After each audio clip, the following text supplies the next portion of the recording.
সূর্যের কাছে গিয়ে ইতিহাস গড়ল নাসা। যুক্তরাষ্ট্রের মহাকাশ সংস্থা নাসার একটি মহাকাশযান সফলভাবে সূর্যের কাছাকাছি যেতে সক্ষম হয়েছে। মহাকাশযানটির নাম পার্কার সোলার প্রোব। এর আগে আর কোনো মহাকাশযানের সূর্যের এত কাছাকাছি যেতে পারেনি।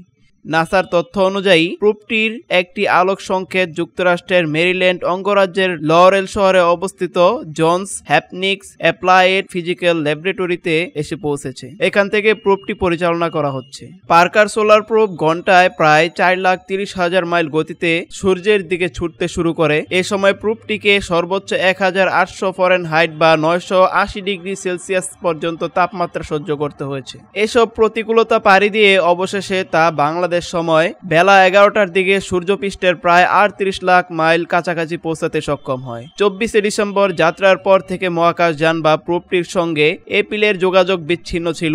মহাকাশযানটির প্রোগ্রাম এমন করে ঠিক করা ছিল, তা যদি সফলভাবে সূর্যের কাছাকাছি প্রত্যাশিত স্থানে পৌঁছাতে পারে তাহলে একটি আলোক সংকেত পাঠাবে। এই সংকেতের জন্যই নাসার বিজ্ঞানীরা অধীর আগ্রহে অপেক্ষা করছিলেন। সংকেত পাঠানোর অর্থ হলো মহাকাশযানটি নিরাপদ আছে এবং ঠিকভাবে কার্যক্রম চালাতে পারছে।